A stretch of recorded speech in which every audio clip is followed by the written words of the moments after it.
Tā puišiem un sveika Austra. Čau, Austra! Čau visiem, kas klausās. Tātad pie mums ēterā ir Austra Pāže no politologu 3. kursa. Tieši tā. EZF, Vicemes augstskola. Austra var iepazīstināt vēl sīkāk detaļās sevi, lai klausītāji zina, ko viņi klausās. Tātad, jā, viss, kas pateikts, jau ir pareizi pateikts, un es varu sākt ar to, kāpēc esmu šeit. Es mīļu deleģēt no savas grupas, pastāstīt par kādu ļoti interesantu kampaņu, kuras mērķis, kā jau jūs varbūt zinat, ir ievietot dīvainu sociālo zinātņu fakultātes ēkā. Cēls mērķis, man patīk. Es ceru, ka visiem studentiem patīk, īpaši jau sociālo zinātņu fakultātes studentiem. Kurš tad negribētu dīvainu, jo, Kurš negrib pagulēt ar lekciju laiku? Nu, tieši tā, un tāds ir arī mūsu mērķis - motivēt studentus mazliet atpūsties, mazliet pagulēt, un kā arī padarīt sociālo zinātņu fakultāti ēku vēl draudzīgāku studentam. Austra, cik stundas dienā tu guli? Pēdējā laikā mazāk kā vēlētos. 5. Tieši tā. Man arī ir 5. Tieši tā, tuvojas Ziemassvētki, tuvojas eksāmeni, ir jau nodot daudz darbi, un dažreiz starp lekcijām uznāks naudiens, ar ko ir grūti cīnīties. Jūs taču zināt, nav patīkami gulēt lekciju laikā, vai ne? Tas nav vēlami ieteicams. Vispār neko nedzird, tad domā tikai par to, kad ātrāk tiks prom un varēsiet gultiņā. Tieši tā. Un tāds ir arī plāns novērst gulēšanu lekcijās, paaugstināt studentu produktivitāti, ļaujot katram šajā dīvainā mazliet pagulēt, lai lekcijās mēs varētu darboties pēc pilnas programmas, ar pilnu atdevi. Kas ir šīs kampaņas tā darba grupa? Tu droši var minēt arī vārdus. Arī tevi, jā. Tas nebija mans mērķis, bet lai radītu to visu tādu personiskāku. Tieši tā, sāksim mūsu kampaņā, mūsu grupiņā. Tāda darbojas Baiva, ko jūs dzirdat radio kastē ir ētrā. Darbojos es no politologu 3. kursa, kā arī Dīdzis, Raimonds un Viktorija arī no politologu 3. kursa. Jā. Lieliska grupa, es teiktu. Mēs esam spēcīgi, mēs panāksim savu mērķi. Tieši tā, varbūt par tām aktivitātēm var jau stāstīt. Tātad, jā, kā jau jūs sapratāt, mērķis ir panākt dīvainu sociālo zinātņu fakultātes ēkā, un mūsu aktivitātes ir pilnīgi viss, kas to varētu, kā to varētu sasniegt. Sākot jau ar to, ka liels paldies studentiem, kas piedalījās flashmob akcijā Cēsu ielas ēkas foajē. Tā bija viena no mūsu galvenajām akcijām, kā arī mīļie studenti sekojiet Twitter kampaņām, un kā arī bloga kampaņā, kur var izlasīt visu sīki un detalizēti. Es nosaukšu adresi, ja jūs vēl to nezināt. Tātad kampaņas nosaukums ir Have a Snooze, blogspot.com, un Twitterim pavisam vienkārši dīvains CZF.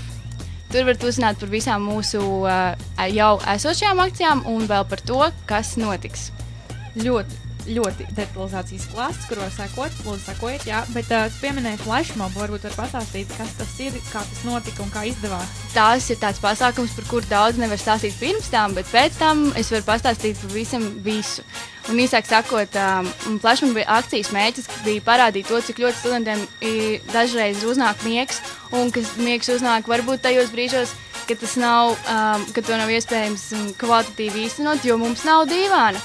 Un flashmob akcijas laikā studenti tika aicināti ierasties Cēsu ielas ēkas foajē, līdz ņemot kaut ko, uz kā gulēt, un kaut ko, kas asociējas ar gulēšanu konkrētiem studentam, un skanot jaukai, burvīgai bērnības melodijai, mēs visi gulējām uz Cēsu ielas ēkas foajē grīdas.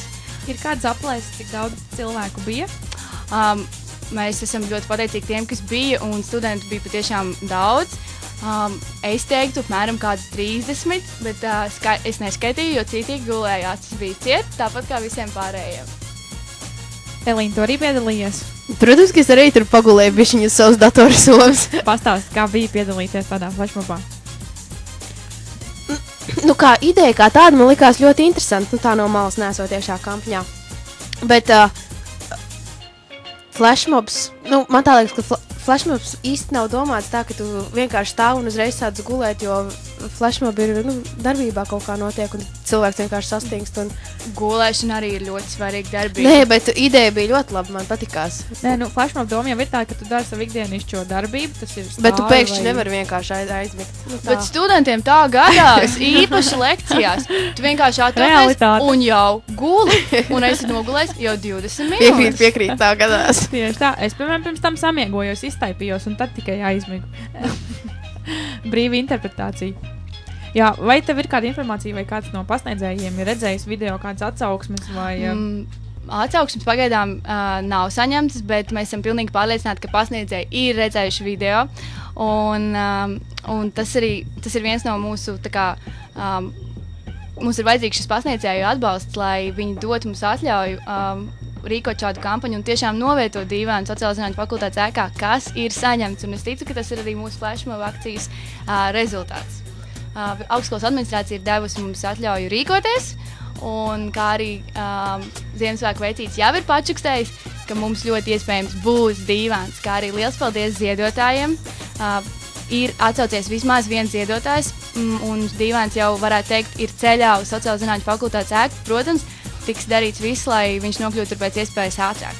Un vēl, ja ir kādam iespēja, es vēlos izmantot šo stāvokli, nolasot sludinājumu par to, ka ļoti skumīgi Vidzemes augstskolas ēka joprojām meklē šādu dīvāniņu, kas būtu pievilcīgs un praktisks studentiem.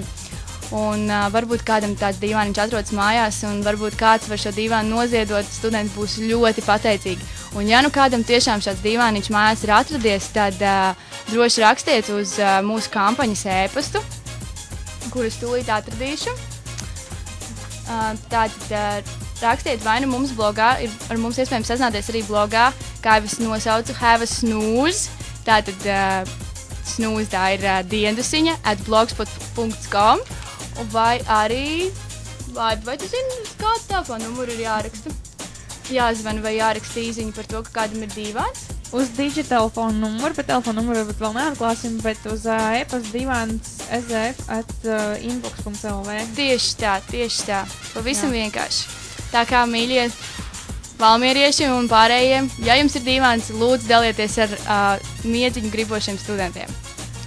Austra, man jautājums, ja tu stāstīji, ka šajā blogā var sekot līdzi jau bijušiem un esošiem jaunumiem, un kas tad ir turpmāk kampaņas ietvaros gaidāms?